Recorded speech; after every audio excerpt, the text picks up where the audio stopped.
Never liked her. My wife is Italian. Get this though, she is an Italian woman who can't cook. What? Can't cook? I didn't even think there was an Italian person that existed who couldn't cook. I thought the first thing an Italian baby did when they come out of the womb is look at the doctor and go, the umbilical cord, I need a little bit of garlic. A little more garlic on the umbilical cord, okay? Isn't it amazing how well Italian babies can speak when they're born? Really incredible. So my wife, yes, my lovely wife, never liked her, never liked my wife, I gotta tell you. All right, I'm done with that, I am Danish, anybody else? I'm sure. Yeah, Danish, right? Who's Danish? Tina Father Fuller. Really? I never. Actually, my grandparents were born in Copenhagen, Denmark, and I wanted to learn more about my heritage. Actually, when I met them, they say Copenhagen, right, instead of Copenhagen. But anyway, I want to learn more about my heritage, so I took the Ancestry DNA test, and not only did they confirm that I was Danish, but also that I was part English, part Welsh, and get this, I'm wanted for murder in Indiana. What? Not true. That's not true. I retook the test, and thankfully it was confirmed that I am not part Welsh. I'll wait for that. I was born and raised by alcoholic parents. Anybody else? Yeah, there we go. Alcoholic parents, yeah. Both my father, my mother, and my stepmother. Alcoholics, so it's obvious what that made me, right? A bartender! I was making drinks when I was 5. Here you go, Dad. Margarita on the rocks.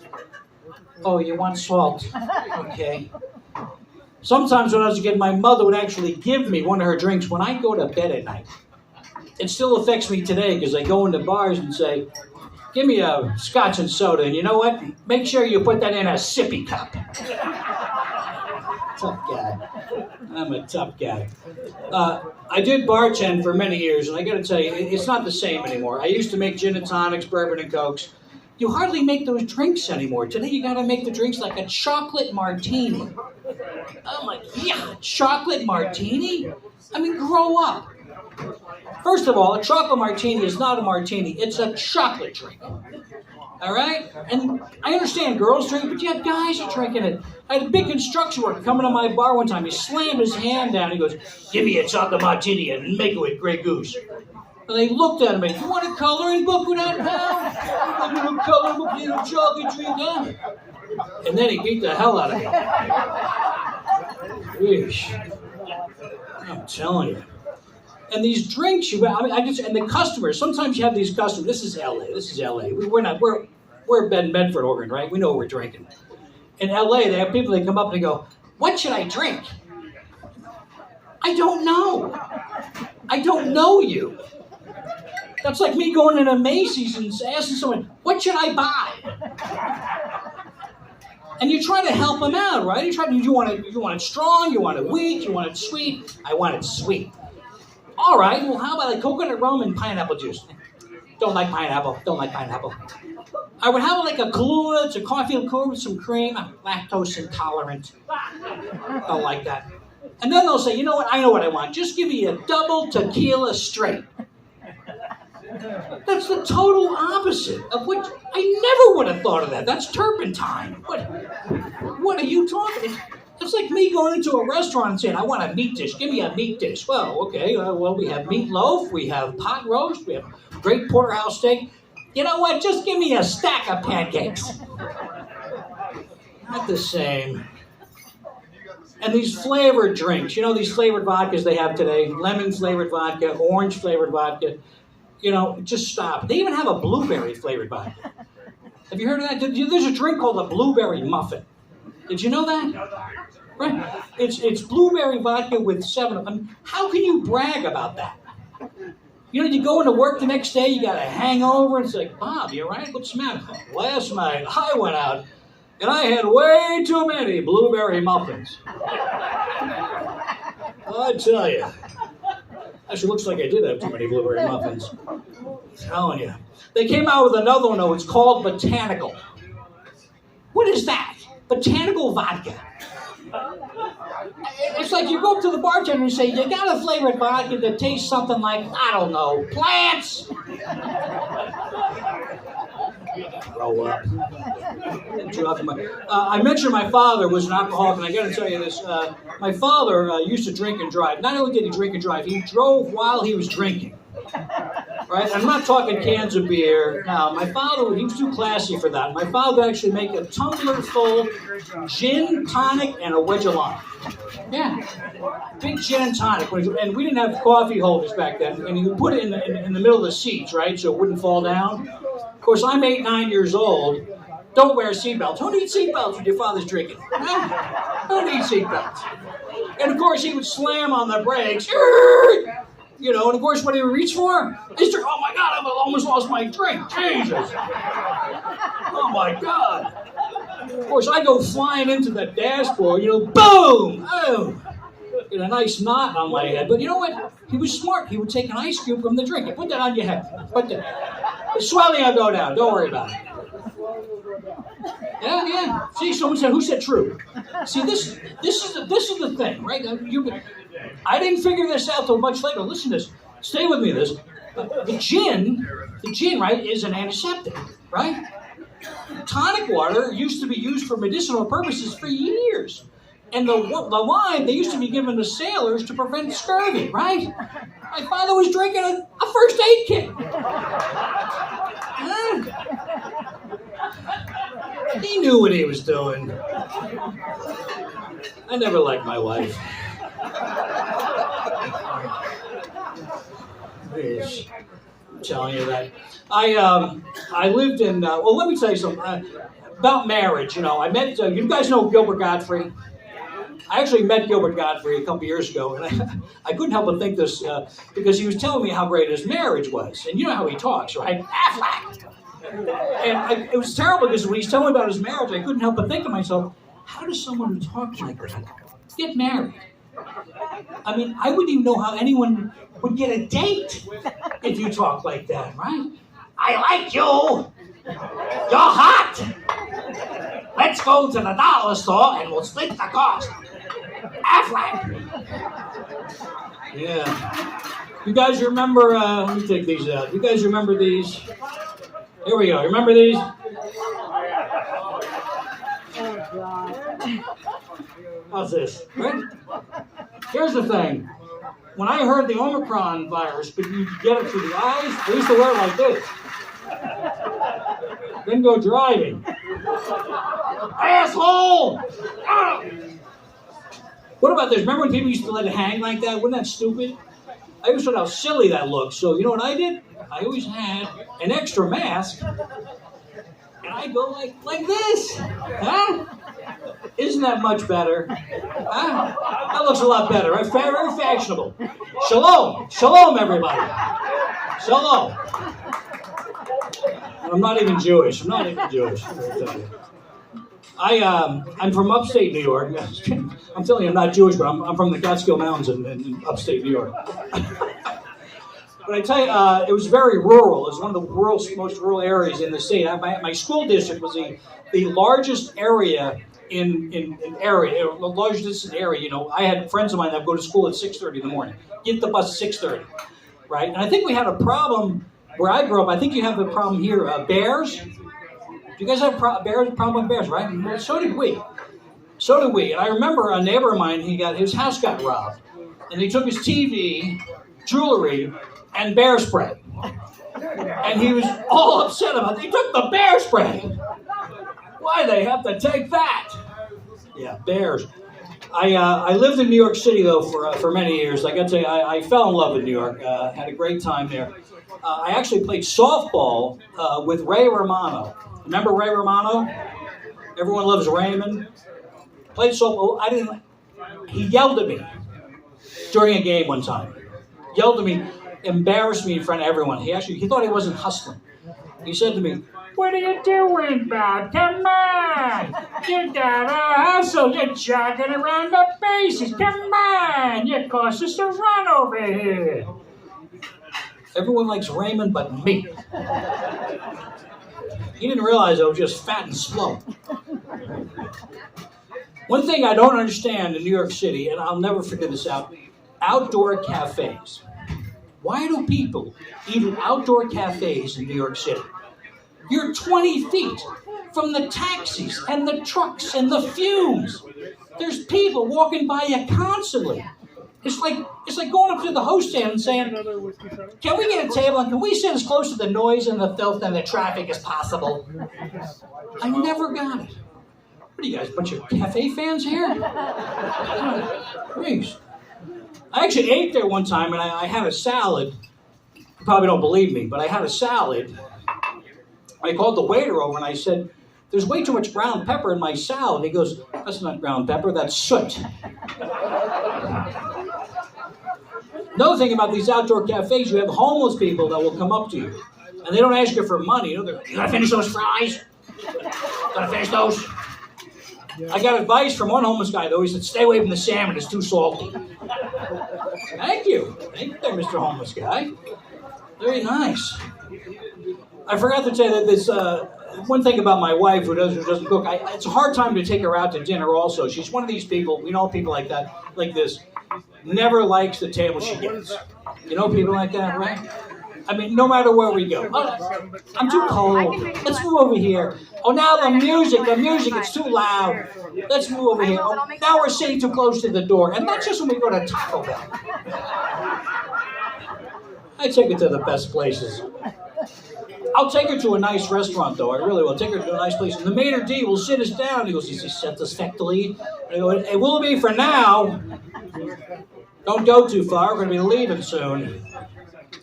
We go up to the host stand, right? And they say, "Hi, table for two." And I go, "No, it's going to be 4 tables for 2. All right, so cafes, you're big cafe eaters and you like to go to restaurants. All right. I got you. I did, when I lived in New York, I did a lot of cocaine. Where my cocaine? Anybody cocaine fans here? Yeah, you go. Oh, wait, I did it with you. That's right. I missed the whole summer. I missed one summer. I called it my Dracula year because I never saw daylight.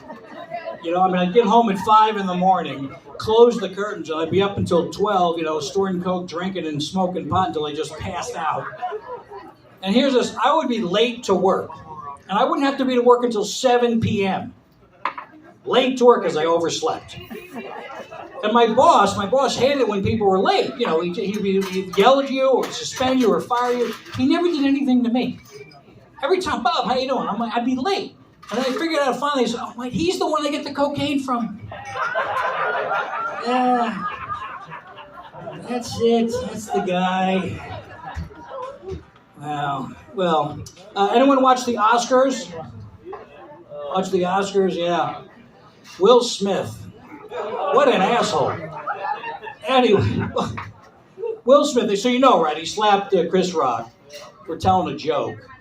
And I know why Will Smith slapped Chris Rock, because he felt guilty. That's why. Because when Chris Rock, said, "I can't wait to see G.I. Jane 2. Will Smith was going, "Oh, that's so funny, that's a good one." And then he saw his wife. He's like, oh, you son of a bitch. Boy, he must be afraid of her. You can imagine, look, she got the lock in the bedroom door, I can tell you. "Not tonight." But then he wins Best Actor award, right? And then he gives this rambling speech, right? "I'm going to protect my family at all costs." I'm like, from what? From what? Are you sitting with your wife in your mansion in Beverly Hills and look out the window and go, "There's people out there. And they're comedians. Oh my God. And they're armed with one-liners. Jada, put your wig on." Will Smith. I used to watch Oscars with friends of mine, and then I stopped doing that because, every year, if you watch the Oscars, the Best Actress Award winner, they always say something like, "Oh, I've been dreaming about this ever since I was a little girl." And somebody else always says, "Oh my God, isn't that amazing? She had this dream and a kid." No, it is not amazing. Because there are millions of girls who have that exact same dream. And you know what a lot of they are doing right now? They're walking up and down Sunset Boulevard, knocking on car windows, going, "Hey, you want a blowjob?" And that's just for a parking spot. I will do anything. Man, my wife and I, we are hooked on these murder shows. Does anyone else watch? You watch those, right? And they even have a investigative discovery, right? I call it the murder channel because it's just murder after murder after murder, right? And my wife and I were watching the show. It's called Killer Women. She likes that one. Killer Women, and the narrator says, and Jessica shot her husband 5 times. And my wife goes, "Oh my God, did he die?" I'm like, what's the name of the show? It's right in the title, Killer Women. It's not called, and Jessica shot her husband 5 times, but he pulled through. Then it would be called Almost Killer Women. Then it would be called Nice Try, Killer Women. Try again. It's scary too. I looked at her one time. We're watching the show, and I'm looking. I glanced over at her, and she's literally watching the show, going, "Yeah." You see what can happen? Yeah. Yeah. All right. Just saying. Just saying. I went to bed that night. I'm sleeping like this. I can't sleep. Killer Women. There's a show on there. What about Still a Mystery? Did you see Still a Mystery? Right. See, there you go. Why would anyone watch Still a Mystery? Because it's still a mystery. What happened to Karen? I don't know. It's still a mystery. Then they rub it in at the end, Stay tuned next week when we have another episode in which we tell you about a crime which we have no idea what happened. And wait to see that. And you probably heard this too. A lot of crimes, a lot of murders, are solved because the killer bragged about what they did. Have you heard that? There are things to brag about, right? Hey, my son's on the honor roll in high school. Huh? That's great. Look, I just got a new car. Isn't that beauty? Isn't she a beauty? I just can't imagine someone going up to somebody and going, "Hey, you know that guy they found dead in the valley last week?" That was me. I did that. You want to go for a ride in my new car? There are things to brag about. My God. My father, I mentioned him.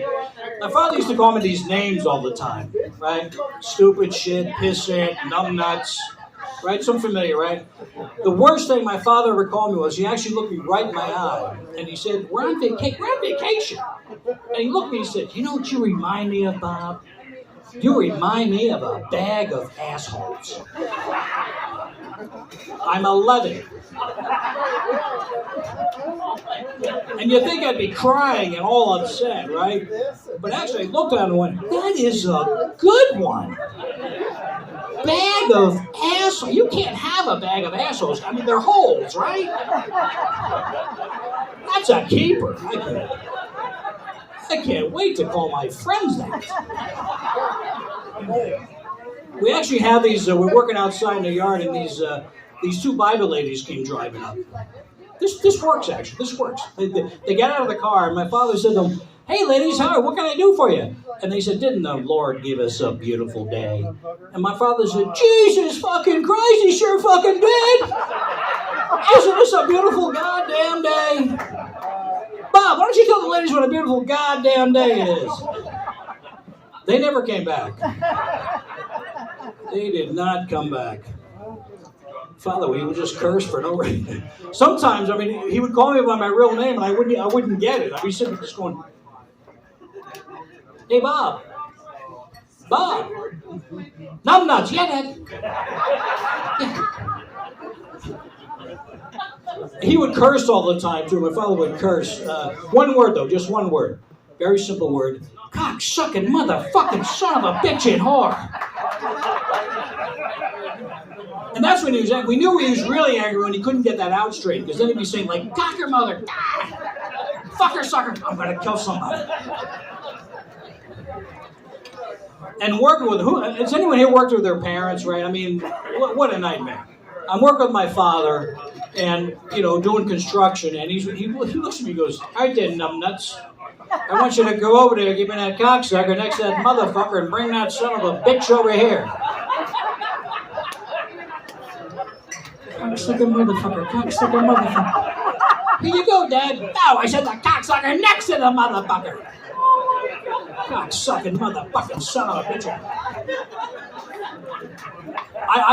My bedroom was right next to the garage, and I could hear my father in the garage. He's going, "You fucking whore, you fucking son, you fucking motherfucker." So I went around out of the bedroom and I opened up the door to the garage and I peeked out. I'm like, is he talking to my mother? I go, "What's going on?" He was having trouble with the hot water heater. He kept dropping a screw. Motherfucker!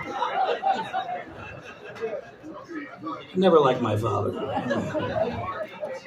can tell you. I lived in a building with a lot of Russians in it. I can tell you this. I know, not what's going on, but they are not the friendliest of people. Never have been. Does anyone here live with Russians? Right? I mean, right? You can go into elevator. Be two Russians here. You go, "Hey, how you doing?" Nothing. I saw my actual neighbor outside one time, and I was like, "Hey, Vladimir, hey, how you doing?" And this is his reaction.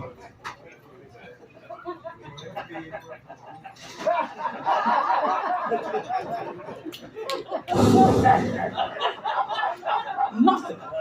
And he's got this adorable 3-year-old little daughter. I'm like, "Hi, Natasha, how are you?" And this was her. Thank you very much, everybody. You've been great. Thank you.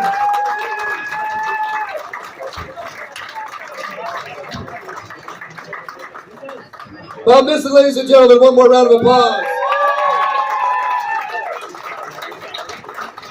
What a motherfucking funny cocksucker that Bob Missing was, am I right? Are we having a good time? Let's hear it, are we having a good time?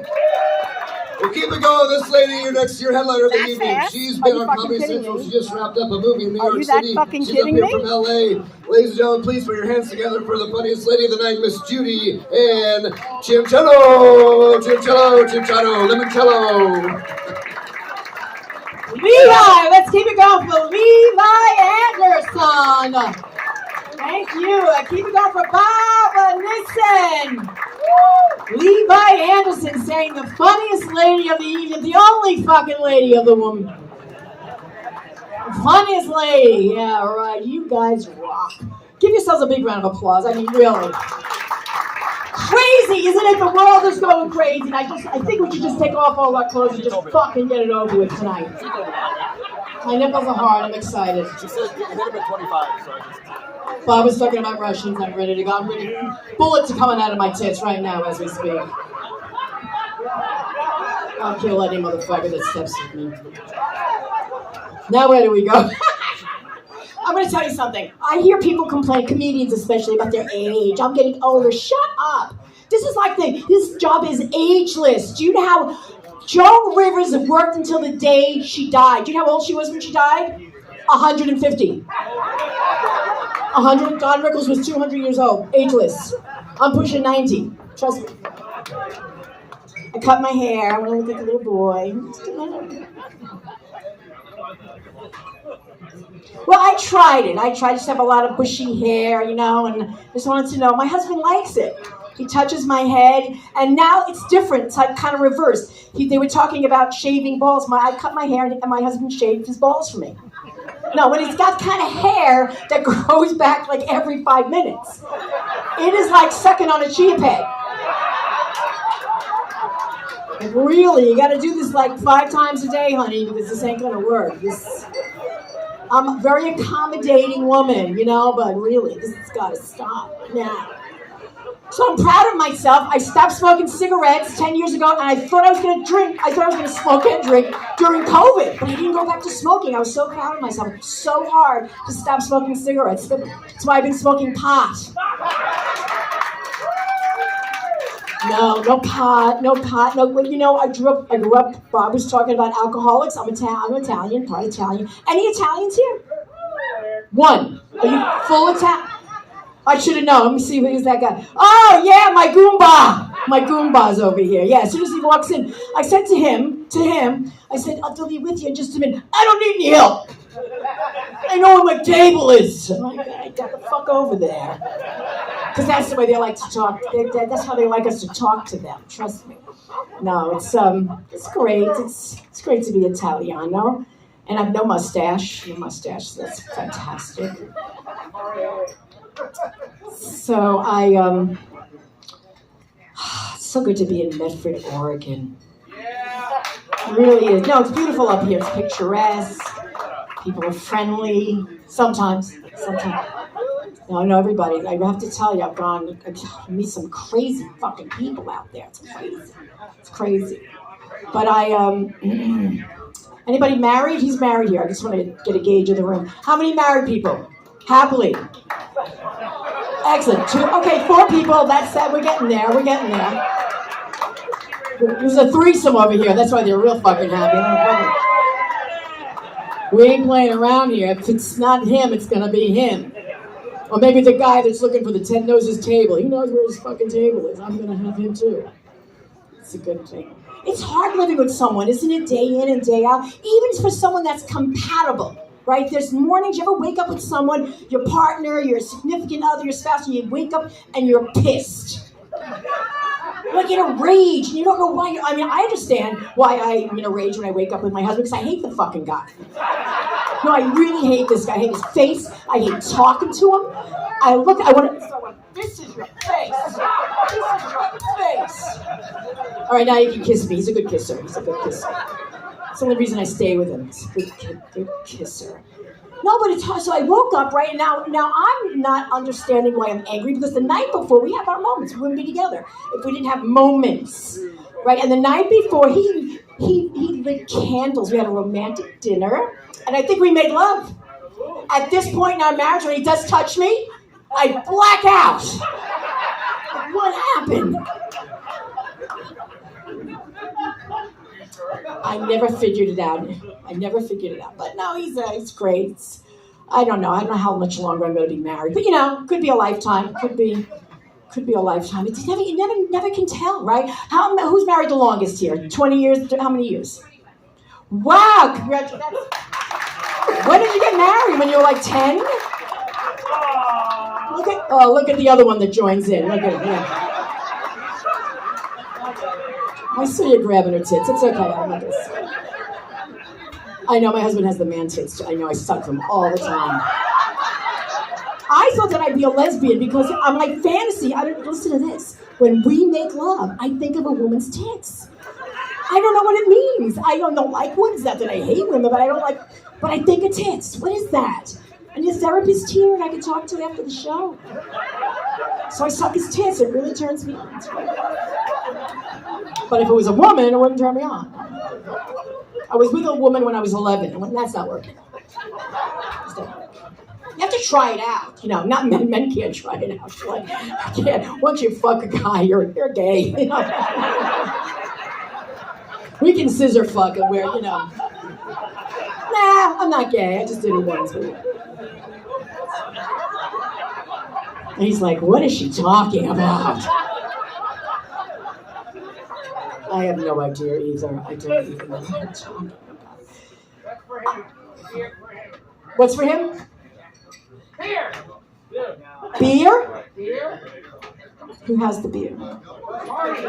Harvey? Marty. I got the beer. What's his name? Marty.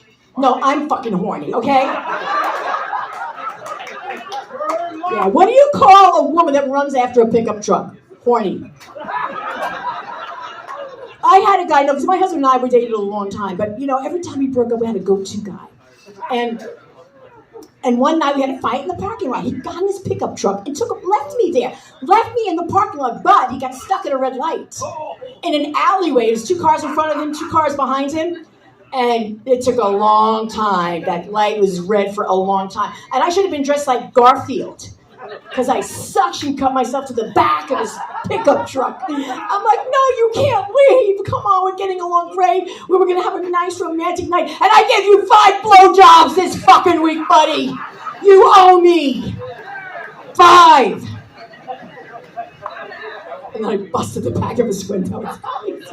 And he pulled over. And we had a good sexual encounter in the back of his pickup truck.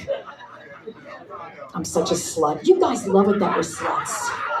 Love it. No, I hate when men say, "Oh, you liberated women." Come on. If we weren't liberating, years ago, you couldn't even kiss a woman before you got married. You don't even know what men went through 60s, 50s years. Horrible, right? You couldn't do anything. Now you can rip our fucking clothes off. We're like, "Oh, go for it, yeah." In the park.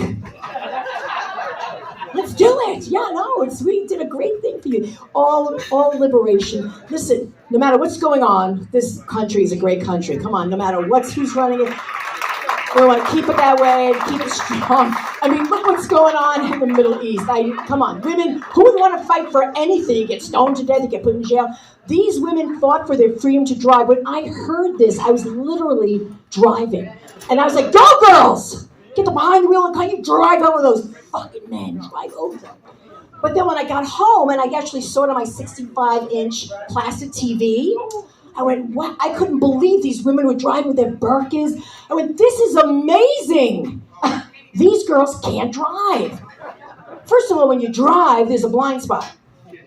When you drive with a burqa, 20 blind spots. See out of the corner of my eyes. It's insane. And you know what? Some people don't get it. Some women don't get it. I was actually at another comedy club down in, I think it was Virginia Beach.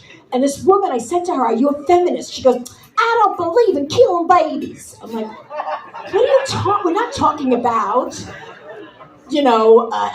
issues. We're talking about if you do the job the same as a man, you kind of want to get paid. I don't believe in killing babies. I'm like, oh my God, she was like a robot.